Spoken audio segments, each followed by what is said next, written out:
Ah, my dear friends, here we go again. The thrilling dance of political elites fighting tooth and nail over who gets to helm the nation's most powerful economic post, the Treasury Secretary. It's like watching a bunch of Wall Street titans engaging in a cutthroat game of Monopoly while the economy teeters on the edge of recession. But, let's not get ahead of ourselves. Today, as we dissect this ongoing saga of the incoming Trump administration, we need to ask, what deeper, more serious issues does this reflect about today's American political and economic landscape? And most importantly, how might all of us, the everyday people, get caught in the crossfire? Ladies and gentlemen, if you've followed my channel, you know that we don't just scratch the surface here. No, we peel away at the layers of the sugar-coated narratives pushed by politicians and mainstream analysts alike. So buckle up, because we're diving deep into the stew of dysfunction that plagues today's political economy, with a side dish of Trump's chaotic Treasury Secretary search. So, let's talk about the main event here, Donald Trump's Treasury Secretary pick. Candidates including former Fed Governor Kevin Warsh, Apollo Global Management's Mark Rowan, and even Wall Street insiders like Scott Bessent and Howard Lutnick, have all been jockeying for the position. What a lineup of billionaires and hedge fund honchos, am I right? Now here's my first point, this chaotic scramble says a lot about how removed the elite are from the realities faced by everyday Americans. The Treasury Secretary's job is no small role, it's essentially the country's chief financial officer. This is the person in charge of steering the nation through fiscal policy, tackling national debt, and managing relationships with global financial markets.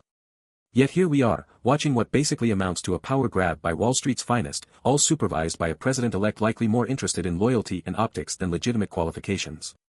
Do any of these personalities inspire confidence in their ability to address the glaring weaknesses in the U.S. economy right now? Here's where we'll take a moment to snap back to the real world, where millions of Americans are struggling with crippling inflation, stagnant wages, and skyrocketing housing costs. Alright, let's dig deeper, folks. Whoever takes this Treasury Secretary job will likely end up defining America's fiscal response to major crises, whether it's an economic downturn, international trade dispute, or God forbid, another global pandemic.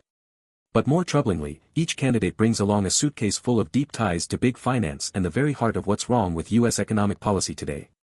Consider this, when Trump's administration first came to power in 2016, they carried a torch for deregulation and tax cuts for corporations, all in the name of stimulating growth. And now with this fresh crop of Washington hopefuls, it's déjà vu all over again. Both Warsh and Rowan are banking heavyweights, key decision-makers from the world of private equity and high finance. Do you think an administration rooted in their worldview will pursue policies that improve the financial security of everyday Americans? Or will we see what we've grown accustomed to, trickle-down economics that only further enrich the elite at the expense of everyone else? Take Mark Rowan, for example.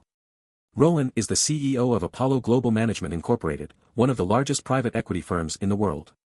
Let's not forget, private equity has controversially played a central role in consolidating key sectors of the economy, from housing to retail, even healthcare, a process which has frequently resulted in massive layoffs, booming executive bonuses, and dismantled communities.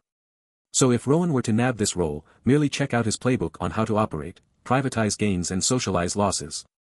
Sound familiar? Another fascinating wrinkle to emerge is Trump's selection of Howard Lutnick for Commerce Secretary, blazing the trail for even more influence over trade and tariffs. This should be a red flag for anyone who remembers Trump's first term, when his tariff wars wreaked havoc on global trade dynamics, jolting markets, killing jobs, and increasing prices domestically. Global supply chains are still reeling from those policies, beloved audience, and inflation remains stubbornly high. Yet we're poised to have another go at Trump-era protectionism under Lutnick's, and presumably whoever becomes Treasury Secretary's, leadership. Let's not forget the fallout from the 2018 U.S.-China trade wars, which helped accelerate the retreat of globalization, and, in some ways, contributed to the bottlenecked supply chains we saw post-pandemic. Look no further than the pricing of goods as trivial as your groceries. A can of soup isn't just more expensive because of supply chain disruptions, but because trade policies have fundamentally altered international imports and exports over the last few years. Now, let's pivot to the more important questions you, as savvy financial listeners, should be asking. Are these personalities capable of addressing the deep-rooted issues of wage stagnation and glaring wealth inequality? Do they even acknowledge these concerns in the first place? The median wage in America has barely budged in real terms, while costs of living have rocketed, especially in housing. According to the Economic Policy Institute, EPI, productivity has increased by about 70% between 1979 and 2020, yet during that same period, wages for the typical worker grew by just around 17.5%. That's stagnation, plain and simple. Whoever takes over the Treasury will need to consider the fact that without aggressively tackling income disparity, America's long-term economic resilience remains at risk. The financial elite aren't rushing to raise wages or close the income inequality gap. But I'll tell you this, without robust wage growth, demand will continue to weaken, not just in the US, but globally. And guess what?